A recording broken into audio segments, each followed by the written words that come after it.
en este vídeo voy a intentar arrojar luz sobre algunos de los malentendidos más frecuentes acerca del feminismo, así como a presentar como tal la teoría feminista. Lo llamo introducción, pero no porque sea simple, sino porque tengo la intención de sentar ahora las bases sobre las que luego ir construyendo el discurso, es decir, presentar ahora las ideas y los conceptos a los que luego haré referencia en vídeos posteriores. Quiero mostrar y rebatir también cosas que yo misma decía cuando me posicionaba en contra del feminismo. Creo que es importante que la gente sepa y entienda que la inmensa mayoría de actuales feministas no empezaron siéndolo, es decir, no ha sido nuestro punto de partida, hemos tenido que pasar por todo un proceso hasta finalmente llegar a serlo. Hemos tenido que enfrentarnos a nuestros prejuicios, hemos tenido que darnos de bruces contra lo que creíamos saber, hemos tenido que admitir que estábamos equivocadas y eso, creo que es importante que se entienda que aquí nadie ha nacido feminista. Una de las primeras cosas que pensé respecto al feminismo fue que este, por el propio término, por definición, discriminaba y excluía a los hombres, que no me representaba porque implicaba poner a las mujeres por delante de los hombres. Más tarde acepté el término, pero entendiendo que el feminismo de verdad debía ser un movimiento inclusivo que buscara la igualdad entre todos los seres humanos, independientemente del género. Creo que esto es lo que todas, o prácticamente todas, hemos pensado en un primer momento, y es problemático en más de un sentido. Primero, porque ya es ilustrativo, ya dice bastante, que lo primero que pensáramos muchas de nosotras cuando nos hablaban de feminismo fuera ¿y los hombres qué? ¿Qué pasa con los hombres? ¿Y los derechos de los hombres? Nos estamos olvidando de los hombres. Viéndolo ahora en retrospectiva me doy cuenta de que esto tiene mucho que ver con el hecho de que nuestra cultura entienda al hombre como punto de referencia, como sujeto universal, como ser humano por definición, y a la mujer siempre en relación a él, como complemento, como lo que vino después. La mujer es lo otro y no se ve a sí misma como protagonista. Esto es porque se entiende al hombre como ser humano estándar, de referencia. La voz que narra la historia de la humanidad es una voz masculina. Nos hemos criado rodeados de mitos, mensajes, estereotipos, formados siempre desde la perspectiva de un hombre, transmitidos a través de la literatura, el arte, los medios de comunicación, y evidentemente esto tiene un impacto en la forma que tenemos de vernos a nosotros mismos y de ver el mundo. ¿Qué estoy queriendo decir con esto? Si a un hombre le dices ser humano, visualiza a un hombre. Si a una mujer le dices ser humano, visualiza a un hombre. Si en una sala hay un 40% de mujeres y un 60% de hombres, tanto los hombres como las mujeres percibirán que hay más mujeres que hombres en la sala. Esto queda especialmente de manifiesto en las películas y las series de televisión. A nadie se le hace extraño que en el grupo haya 4 chicos y 2 chicas, pero si hubiera 2 chicos y 4 chicas, rápidamente notaríamos el desequilibrio. Rápidamente veríamos que algo falla. En las series que veía de niña, Detective Conan, Shin-Chan, Doraemon, siempre había un grupo de 4 chicos y una chica o 3 chicos y una chica. Y nunca pensé, ¿por qué no hay más chicas? Nunca se me pasó por la cabeza. Lo que pretendo decir con estos ejemplos tontos es que partimos ya de esta desigualdad normalizada, de esta inercia, de poner a los hombres en el centro y por delante de nosotras. Y en una sociedad que educa a los hombres para ser líderes y protagonistas, que les insta a querer ocupar espacios y hacerse muy visibles, a buscar estar en el centro de la conversación y a que su voz se escuche siempre, cuando en esa misma sociedad se enseña a las mujeres a ser amables, a no querer molestar. El caso es que necesitamos un espacio para mujeres donde realmente puedan tener voz. En los talleres feministas mixtos los hombres siempre hablan mucho más que las mujeres, de hecho está demostrado que los hombres siempre hablan mucho más que las mujeres en espacios públicos, universidades, convenciones, seminarios, pero que se percibe como que las mujeres han hablado más si han dominado aproximadamente el 30% de la conversación. Esto es lo que llamaríamos un sesgo de género, una distorsión en nuestra percepción de la realidad. Y cuando la desproporción es tan exagerada, cuando las mujeres hablan mucho menos y se sienten cohibidas, pero al mismo tiempo se percibe como que han hablado más de lo que realmente han hablado, es que ocurre algo. Creo que se trata, sin lugar a dudas, de un tema de socialización, y es que nosotras mismas tendemos inconscientemente a dar más crédito a la voz de un hombre, nos da más seguridad.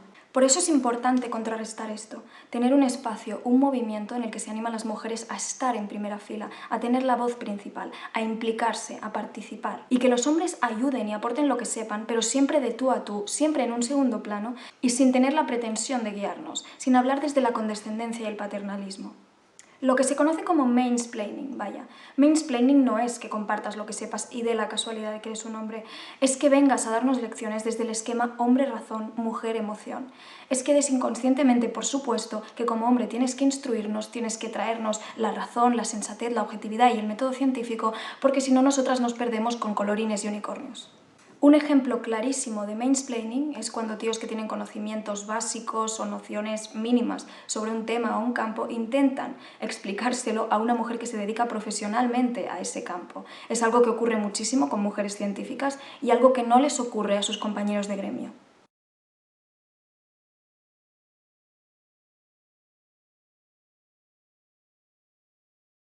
El caso es que hay muchos sesgos de este tipo en el ámbito académico y en el campo de la ciencia. El hecho de que un trabajo haya sido realizado por un hombre o una mujer influye en cómo se evalúa ese trabajo. En la descripción del vídeo voy a poner enlaces a estudios que hablan de esto. Y estas son algunas de las razones por las que el feminismo debe dar prioridad y un altavoz a las mujeres, porque es muy difícil que en otro sitio puedan tenerlo. Pero es que además decir que el feminismo busca la igualdad entre individuos es despolitizarlo, es vaciarlo de significado. No es falso, pero es una simplificación que solo da lugar a malentendidos. Da lugar a malentendidos porque mucha gente cree que cuando se dice el feminismo busca la igualdad, se está diciendo que el feminismo va a ayudar a las mujeres en aquello en lo que están oprimidas como mujeres y a los hombres en aquello en lo que están oprimidos como hombres. Y no funciona así. Esas situaciones que se entienden como formas en que los hombres están oprimidos como hombres son en realidad o una consecuencia del machismo, que no puedan llorar o mostrar afecto, que no les den tan a menudo la custodia.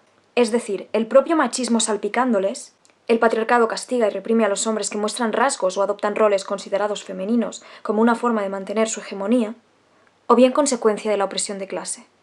Feminismo no es una forma políticamente correcta de decir humanismo o civismo. Se llama feminismo por algo.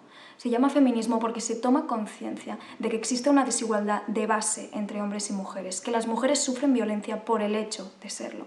Esto no significa que cualquier mujer vaya a tener necesariamente unas condiciones de vida peores que cualquier hombre de cualquier posición social. Influyen otros factores y evidentemente una mujer burguesa blanca probablemente tendrá unas condiciones de vida mejores que un hombre negro de clase obrera. Pero una mujer negra de clase obrera siempre sufrirá más violencia que este último. Con esto no estoy queriendo decir que para analizar las distintas formas de opresión haya que sumar y restar, en plan, tienes tantos privilegios, tienes tantas opresiones, porque no es tan sencillo.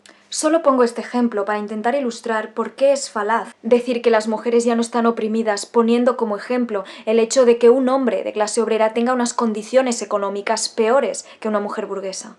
Lo que decimos no es que por ser mujer vayas a tener una vida más difícil en general, porque influyen muchos otros factores. Lo que decimos es que el hecho de ser mujer es en sí mismo un factor de riesgo. Que el hecho de ser mujer te convierte automáticamente en el blanco de una violencia específica, una violencia que solo sufren las mujeres, la violencia machista. Algunos datos. El 80% de las víctimas de tráfico de seres humanos son mujeres y niñas. El 98% de las víctimas de tráfico de seres humanos con fines de explotación sexual son mujeres y niñas. El 98%. El 90% de las víctimas de violación son mujeres y el 99% de los violadores son hombres. Esto significa que hay un porcentaje de hombres violados a manos de otros hombres. Y que por tanto, sí, hay que enfocarlo desde una perspectiva de género y analizar los factores culturales, no entenderlo como algo propio de individuos aislados. Se estima que desde un 35 hasta un 70% de las mujeres, dependiendo de las encuestas, ha sufrido violencia física y o sexual por parte de un compañero sentimental. El 38% de los asesinatos de mujeres en el mundo son cometidos por su pareja. Más de 700 millones de mujeres fueron casadas antes de los 18 años. 250 millones antes de los 15. Un tercio del total mundial de las economías campesinas va adelante gracias a la renta conseguida por las mujeres. Sin embargo, ellas son propietarias de menos del 2% de las tierras. Dicho de otro modo, ellos son propietarios del 98%. De los 781 millones de analfabetos en el mundo, 2/3 son mujeres.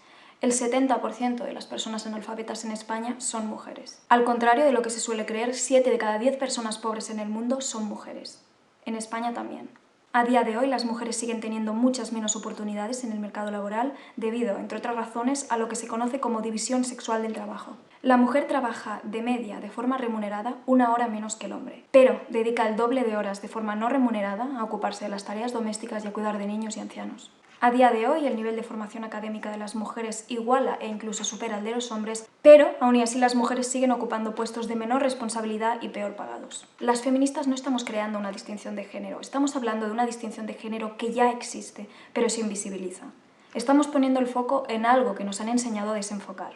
El feminismo trata de liberar y emancipar a las mujeres como colectivo, de liberarlas de la situación específica en la que se encuentran en tanto que mujeres. Obviamente, liberar a las mujeres de su rol y posición tradicional puede beneficiar a algunos hombres al liberarlos también de la masculinidad impuesta, de las expectativas, pero ese sería un efecto secundario. La urgencia o importancia del feminismo no debería depender de cuánto ayuda a los hombres, porque a veces parece que estemos diciendo, no, espera, que el feminismo también ayuda a los hombres, así que es válido, ¿no? Parece que tiene que beneficiar a los hombres para poder ser importante, para poder ser válido, y ese es parte del problema. Para liberar a los hombres de la opresión que sufren en tanto que clase obrera y que comparten con las mujeres obreras, existen movimientos como el marxismo. La opresión de género y la de clase están íntimamente conectadas, tienen una raíz común y, a mi parecer, el feminismo y el marxismo deberían ir de la mano. Y obviamente las mujeres concienciadas con la causa feminista suelen estarlo con muchas otras, como el antirracismo o el antiespecismo. Y es lógico y es necesario. Lo que quiero decir es que el feminismo no tiene la obligación de salvar a la humanidad y de resolver todas las problemáticas sociales habidas y por haber para ser legítimo, para ser necesario y para ser tenido en cuenta. El feminismo es un movimiento por y para mujeres con el fin de comprender, analizar y superar su situación histórica como colectivo sometido. Otra de las cosas que se suele pensar del feminismo es que desvaloriza a las mujeres, pintándolas como pobres víctimas indefensas que no pueden defenderse solas, es decir, que no respeta realmente a las mujeres porque no reconoce su independencia, su autonomía, su fortaleza, etc. Yo misma decía cosas de este estilo. Recuerdo que hace 4 años decía que no necesitaba el feminismo porque podía defenderme sola o porque yo ya me responsabilizaba de mis errores, en plan, como esas cosas de I don't need feminism because... Bueno, ya sabéis a cuáles me refiero. Creo que sigo responsabilizándome de mis errores, pero sí me he ido dando cuenta de que con la excusa de no, es que nosotros creemos que las mujeres son fuertes, independientes, que pueden defenderse solas, en el fondo lo que se pretende es invisibilizar esa desigualdad estructural. Creo sinceramente que la única forma de ser libre es entender que aún no lo eres y buscar qué puedes hacer al respecto. La única forma de dejar de ser víctima de una situación es comprender que, de momento, por ahora, aún lo eres. Llamémosle ser víctima, llamémosle superviviente, porque tiene menos connotación de pasividad, pero todos sabemos a qué nos referimos. Maquillar la realidad y negar que una mujer, por muy independiente, por muy fuerte, por muy inteligente que sea, se encontrará en muchos ámbitos de su vida en una posición de desventaja, de vulnerabilidad, de falta de oportunidades, de coacciones internas y externas, solo beneficia a aquel que se encuentra en una posición de poder y quiere que parezca que el mundo que vivimos, el mundo que experimentamos, es el cauce natural de las cosas, que la forma en que son las cosas es la forma en que deben ser. Y esto es importante. Las cosas son de este modo, pero no porque sea la única forma posible. Este no es el único estado de cosas posible. Pretenden hacernos creer que el mundo que vemos es una consecuencia inevitable, que la vida es como una carrera en la que todo el mundo empieza desde el mismo punto. Pretenden que olvidemos todos los condicionantes y todos los factores. Hay que recordar que tampoco el progreso es inevitable. Podemos ir hacia adelante o hacia atrás y podemos perder muchos derechos que creíamos conquistados. Lo que hay que entender es que para el feminismo señalar la inferioridad social y económica de la mujer no es el objetivo, no es la excusa, no es el fin, es el punto de partida. Necesitamos reconocer y comprender el problema para poder encontrar formas de corregirlo. Este ha sido el primer episodio de la serie de vídeos sobre feminismo que tengo preparada. Obviamente me he dejado muchísimas cosas en el tintero, pero prefiero ir paso a paso y poco a poco y bona lletra. En el siguiente vídeo responderé a la gente que cree que el feminismo pinta a los hombres como malvados por naturaleza y a la gente que cree que el embrismo como tal existe. Y luego ya iremos entrando en cosas más concretas y menos abstractas. Las generalizaciones, la friendzone y lo que implica, las denuncias por violencia de género, la cuestión de la custodia compartida, etc. Si os ha gustado el vídeo, os ha parecido informativo, compartidlo y suscribíos. Tranquilos que esta vez no voy a estar 4 meses sin subir vídeo, porque ahora que tengo una cámara nueva que no se queda sin batería y sin memoria cada 5 minutos puedo agilizarlo bastante, así que creo que tardaré más o menos 2 semanas en subir un vídeo. Así que si os interesa lo que digo y queréis estar al día, os recomiendo que os suscribáis, no os obligo. Y eso es todo.